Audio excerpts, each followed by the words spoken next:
of opportunity? Is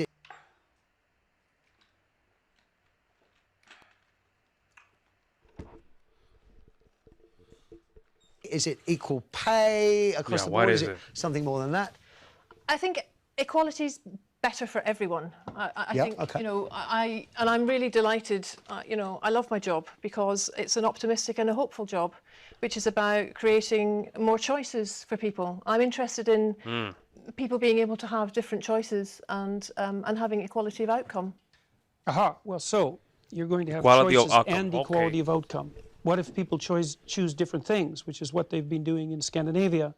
So the Scandinavian countries have moved more towards gender equality than any other countries, and the personality differences in Scandinavia have increased rather than decreased, and the proportion of women who are choosing STEM fields has decreased rather than increased. So as cultures become more gender neutral, the number of women who choose STEM fields decreases. What do you mean by STEM fields? So science, technology, engineering, and mathematics. So if you let men and women make their choices, what actually happens is that they specialize in different situations, and you don't get equality of outcome. Could they not have been programmed to have those views from the moment we raise them and give boys Lego and construction? No, because... Why are we forcing these things on people? Why are we forcing these things on people? Why? Why we want to make things equal for females and men? We generally just like things differently. That's it. Just leave it like that, and that's okay. Because what happens is that as countries get more egalitarian, which means there's less programming of that sort, the differences get larger, not smaller. And the scientific data on that is clear, and most of it was generated by people who have a left-leaning bias, so you can't blame it on conservative scientists. It was a shock to everyone to find that out. Sophie, I think the difference between Jordan and me is that we look take it at personal. Evidence and we lean towards different theories. So Jordan's theory is very much evolutionary, you know, that there are inherent differences in men and women. Mine is very much more social role theory, if you like, and that men and women are taking on different roles due to the expectations that society puts on them. And it's interesting that Jordan frequently cites Scandinavian countries where they've made more, like there's nowhere in the world that women are equal, but Scandinavia has made the most progress towards shared parenting, etc. That said, it's not done yet. There's nowhere in the world where this is done yet. But it's having the opposite effect that the gender equality types predicted. Opposite, not the same. And it isn't a theory, it's actually data driven by tens of thousands of surveys and the best scientific literature on the topic. It's not a theory, and I didn't come about it because of my political perspective. I looked at the data. What it showed was that as countries become more egalitarian, the differences between men and women grow. They don't shrink. So what I'm interested in is data and analysis as well, and I'm particularly interested in the ones presented, such as the ones by the University of Southern California, which discovered that change towards gender equality is actually being slowed by beliefs that are legitimizing. I mean, but if it is by belief is not something tangible. You cannot grasp beliefs. You can grasp the data, which is a result. Right? Data is a result. We already tried, Jordan Peterson said, in Scandinavian countries where they're very egalitarian, meaning that they're more likely try to neutralize the gender bias, which is just a conformity of the Western world, because we have been living in the longest peace times, even though there's a small war in Russia, in Ukraine, still is pretty much very peaceful. So we got very comfortable. So we just opened dialogue to all these things, where females don't really have to, but they want to do it. Okay, they want to run the castle now that after the king conquered the entire land, right? Right? Now, while the king was fighting in the wars, now after the king conquered the land and the war was, over, now the queen wants to be the king. Yeah. So the data's in. She's not happy about the data. Let's see. Social inequalities on the basis of sex. And I'm also interested, I mean, like Jordan, I look at the data and I look at the studies, and I'm really also very much interested in studies like the analysis that was done by the American Psychological Society, which looked at 45 analysis of whether there's sex difference over 20 years. And its conclusion was that men and women are basically alike in terms of personality, in terms of cognitive ability, in terms of leadership. But what it did find was that media depictions of men and women as fundamentally different perpetuate misconceptions, as does workplace bias. Oh God, so it's my fault. So, no, well, you know, you're leaving soon. It's so men and women actually are more the same than they are different. But the issue is that small differences at the population level can turn into very large differences at the extreme. So, for example, men and women are broadly similar with regards to aggression, although men tilt a little bit more towards aggression. So that if you picked a random person out of the population, male and female, and you guessed that the male was more aggressive, you'd be right 60% of the time. But if you take the 1 in 100 most aggressive people, they're all male. And that's why the overwhelming proportion of people who are in prisons are male. Now, do you want to equalize that, just out of curiosity? What about bricklayers? They're 99% male. And we've got about 3/4 of the population now in universities in the humanities and social sciences are female. Yeah. Are we going to equalize that? And men work longer hours. They work more dangerous jobs. They're more likely to move. They're more likely to work outside. They're more likely to participate in jobs in the STEM fields that are scalable. They make more money for those reasons. And that's all hidden under the idea that the reason that men and women make different amounts of money is because of their gender. It's a very simplistic analysis, and trying to address... I was just going to say, Sophie, can you come back on that? What I'm trying to equalise is opportunity and choice. Fine. Oh, you don't want to equalize that, what he said. See, I don't think it's about equality. I think it's more about giving the privilege of those high ends without breaking a sweat. Let's equalize choice. You agree on that. But we won't get equal outcome that way. And I think that what happens then... She's not listening. Nobody knows, because we've never done it yet. We do know. We know what's happened in Scandinavia. But it's not fully got there yet. No, but it's going in the opposite direction that everyone predicted strongly. I think there's... Is it me, or is it that they don't want to hear it? Okay, so if you disagree with Peterson, say, okay, Peterson, I hear what you said. I hear what you said, and I disagree, because based on the data that I found, blah, blah, blah, blah, blah, right? But talk about the result that he said. It's like, I'm sorry, they don't want to listen.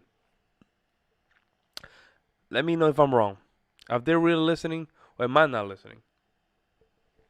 I think maybe one I'm of the not things listening. I loved about Jordan's book, which I speed read last night, so forgive me, Jordan, I've not read every line.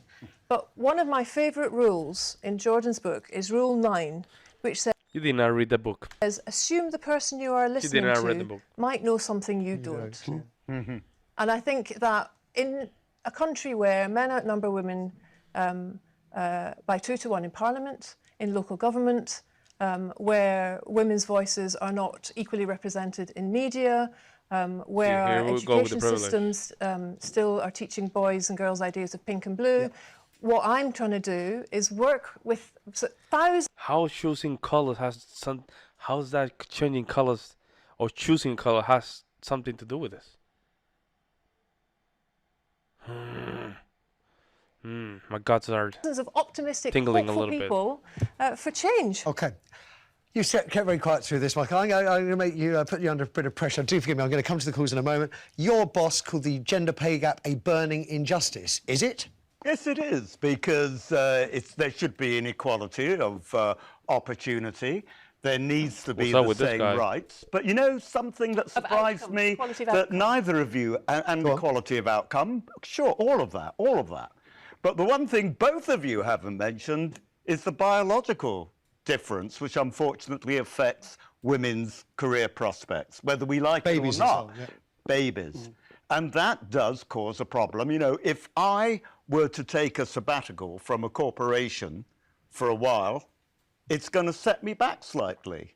And it is a problem that biologically it's women who have babies, not men. Sure, but that's why we are the Women's Equality Party is the only party in the UK that's got policies around shared parental leave. She's so political. We're the only party that has got fully costed plans for universal free childcare. What we're saying is that you're trying to change the we're trying to change the outcomes, and also men are joining our party. Men who are really tired. I'm sure I'm going to have a word with Michael because I'm sure he'll want the application. Okay, forgive me. We take joint Forgive me, I want to membership. take one call if you'll forgive me, because time is really short, and I owe it to the viewers to hear their views on this. We've got Celine calling from Manchester. She looks like she's coming with something, huh? She looks like she's coming with something, huh? Celine, good morning. Hi Matthew, how you doing? I'm very well, loving it. I'm pig in heaven today. What do we think about equality? Will it ever happen, Celine? I was going to say I thought it was going to happen, but after listening to Jordan, he's swayed my opinion. Why did you think it was going to happen? Because I think we're going to become more cognitive creatures, and jobs are going to be more about mental skills. Technology. But then I've been visited schools, and I work in STEM. I'm a software developer, and the number of women doing software development hasn't increased. I would have thought they would have increased more, but I went into secondary school to do GCSE IT stuff, and there's very, very few girls doing IT, and I was thinking IT is the future, and the schools are pushing for more girls to go into IT. But they're not interested. They're not interested. It's not that they don't have the capability to do so. It's not naturally. Females are not into math and science. They're not, especially IT, where you have to work with a lot of numbers. You have to work with a lot of math. There's a lot that you have to get into it. There's females, right? And females do have the natural capability to do so, but the interest is not there, right? Because the reason you have to understand, the reason males and females work or want success is for different reasons. It's not the same. I want to be successful to have the resources and the power to choose. A female will elect me because I provide those resources and genes. It's completely different. I have no attraction for females that are successful. I have zero attraction. It doesn't attract me at all. Now, a guy that's very successful is very attractive, and rightly so, because the genes and the resources are there to provide for the family. It's completely different. We are driven by different reasons in life. It's the fact that this lady wants to negate that by brainwashing is a problem. Am I wrong or am I right? Let me know. Can I just, sorry, Celine, can I just no, because I'm 30 seconds. Sophie's idea, actually, representations in the media could be affecting such choices. Geeks, we see geeks, bespectacled blokes with bad hair on computers. That's what tech means, isn't it? Yeah, and you're absolutely right, because I think actually that one of the other things we want to do is to have a look at curriculums, to have more female role models, to encourage girls, because so long as we still see STEM as a boys' area that we're trying to get girls into, it's not going to work. We need to do the work we're doing on care, get more boys thinking about, nursing, teaching, more role models for boys in schools. And that's the way you break it all down. programmes like EastEnders, The Archers, that's helped them. Right, so, listen, I have to draw things to a conclusion. Can I just say how wonderful, 3 people, diverse political views, diverse views on many other issues, that get along famously and have wonderful conversations. Thank you. That is exactly the ambition that I have for this show. So, Jordan, good luck with the book. It is out now. It's called 12 Rules for Life.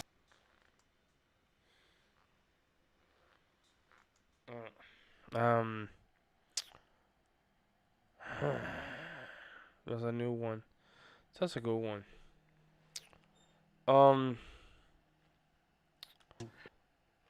I mean, man.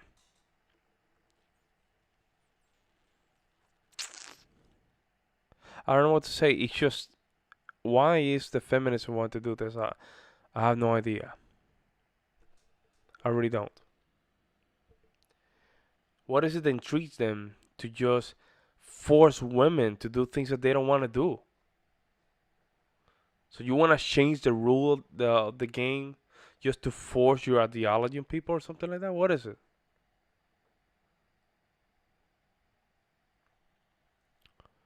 I think, and something that you're never gonna achieve is equality of outcome. You cannot do that. That's impossible, unless you restrict results so much that it can perceive as such, but it's not even true.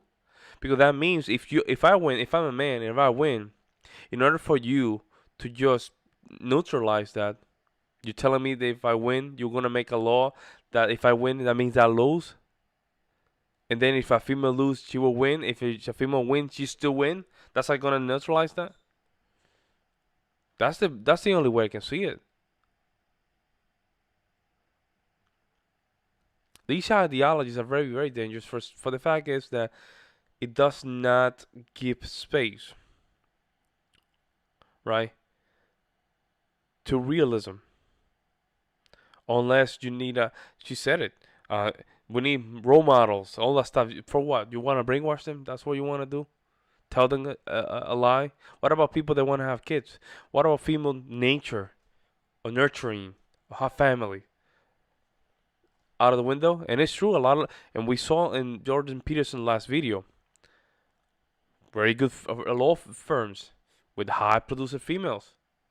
But most of them would just quit because they want to have a family. Oh, imagine that, right? Very interesting topic. Jordan Peterson didn't really said a lot, but what he said was enough that trigger a conversation. These people are not ready for this. They're not ready for this. The little talk shows and stuff like that, they're not ready for this. Yeah, they have to cut off and stuff like that. They're not ready for this. What do you guys think? You think this kind of talk from, females, right groups is dangerous? Or am I just being a little bit off on this topic?